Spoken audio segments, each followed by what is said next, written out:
All right, let's write some code to create a new file from scratch. I've already created a project here. I just called it File Writer. I haven't done anything special in it. I'm just going to start here in my main method. And the first thing I want to do, well, first let's do this. Open the file. That has to come first. And we have to process the file. So I'm going to put in some comments to remind me what I need to do. And then close the file. So those are the three things that you have to do anytime you're working with a file. Open it, do something with it, close it. So let's start by making a connection to the file that we want to work with. So this is going to come from the java.io package file. So I'm going to use this. I'm going to give it the name file for my variable equals new, and then we're going to use java.io.file, and let's call our file data. Actually, let's call it numbers.dat. Need a semicolon at the end of the line. All right, so this creates our new connection to this file through that file object and assigns it to this variable called file that is of type java.io.file. All right, now that we've done that, let's check to make sure the file doesn't already exist. So I'm going to use one of those file methods that we learned about. If file.exists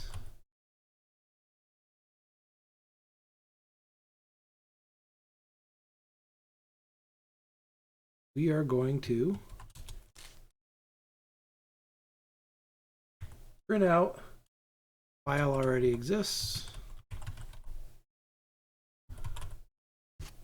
And then we want to end the program at that point. So I'm just going to call system.exit because we don't want to do anything else. The file already exists and we don't want to accidentally overwrite the file. If we didn't do this, it would definitely connect to the file and let us write to it. If the file already existed, it would just wipe it out and it would start fresh.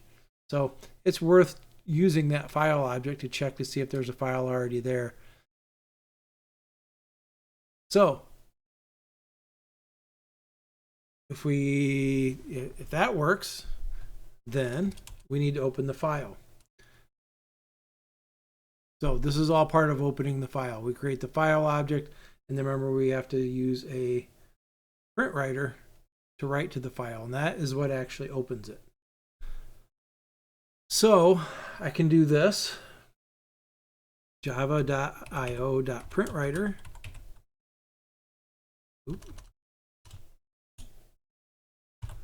Print writer. I'm going to call my print writer output. I'm going to say new java.io print writer. And I have to tell it to use the file, and my autocomplete's smart enough to know that I created a file that I could use with this, so it fills it in for me. The name of the file I'm working with is file.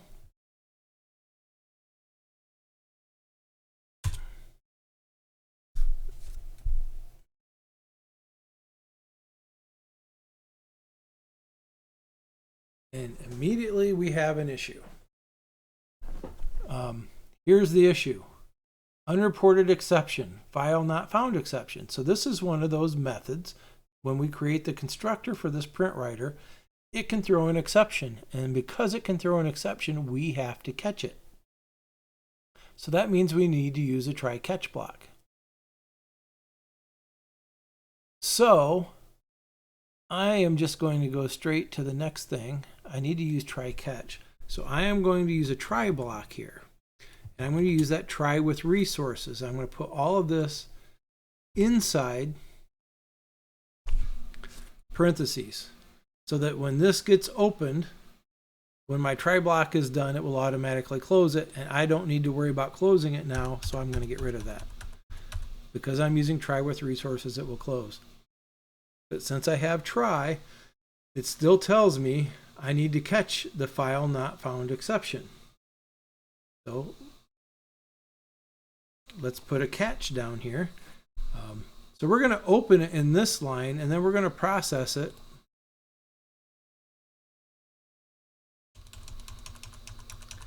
inside the try block. Don't have to worry about closing it anymore.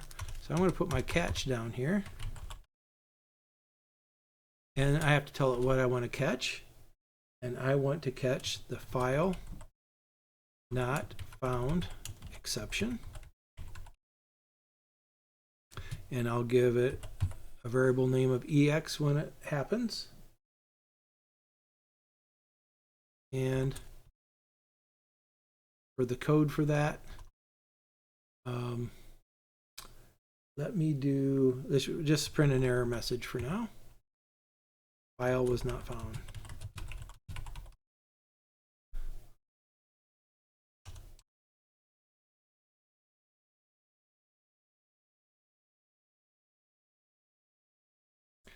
And our try block, we need to open and close that. And we have one other problem. File not found exception needs to be imported. So if I click this, I can automatically click the little light bulb over here. It will automatically add an import for java.io.file not found exception. That imported at the top, and that got rid of that error. I could have come up here and typed it manually, but I didn't. So now we automatically have our try catch block. The examples in the book didn't use a try catch because they wanted to simplify things. And what they did is just up in the main section, they wrote, hey, this throws an exception. It's not a very nice way to do things, but it simplified it so you didn't have all the try catch items. So I've opened my file. I'm using output as the print writer to write to my file. Let's actually write some data to the file. So I'm going to call output. That's my print writer. And I'm going to call its print line statement. And I am going to print, I'm going to print some numbers. 10, base 20, 30, 40. And then let's do another line. Output dot print line. Let's do 5, 15, 25, 35.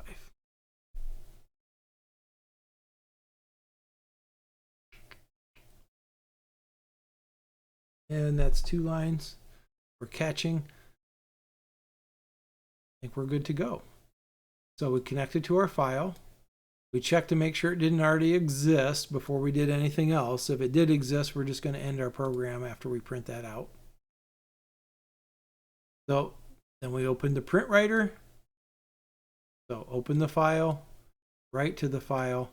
Don't have to close the file because I opened the file inside this try with resources. So let's run this. Actually, I'm going to put one more line.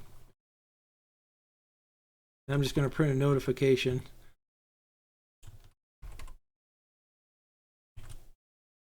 that it's complete coming to the console so we can see it.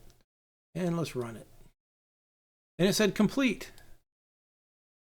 Yippee. So where is it at? Where is this file? Because I didn't give it a path. I just said numbers.dat.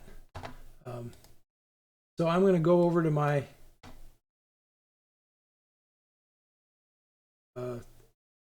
projects, and open this up in my NetBeans projects, here's the file writer that I'm creating. In here you can see the source code for my file writer. There's filewriter.java, the file we just wrote. I can go in here in the build classes and see the class that was generated for the file. But up here in the very top, there's numbers.dat. So it wrote numbers.dat. It is a text file. So that means I should be able to right click and open it with, I could open it with Notepad++. I could open it with code. Just about anything will open it. I kind of wanted to open it with Notepad. Don't I have an option for that? Okay, I'll open it with Notepad++.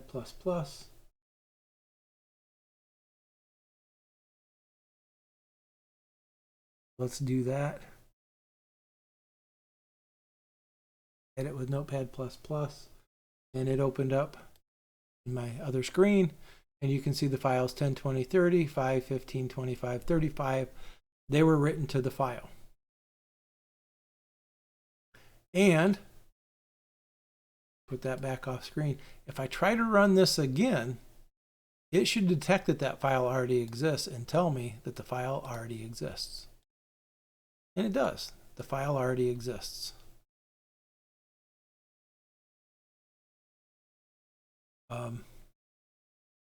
What are some other things that could go wrong?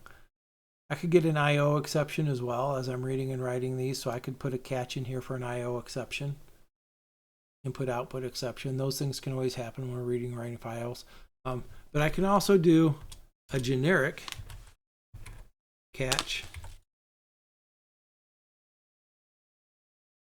exception. If you remember, the exception class was the parent class for all of these. And for this one,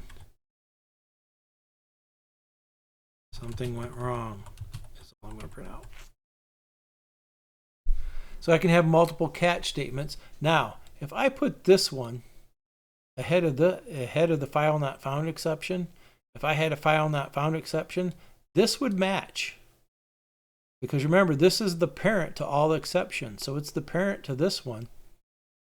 So the file not found exception that's generated up here in the try block would match this because it's a child of the exception class, and it would print something went wrong. So usually when we do multiple catches, we start specific and go to most general. So if it's anything besides the file not found exception, this one should get it.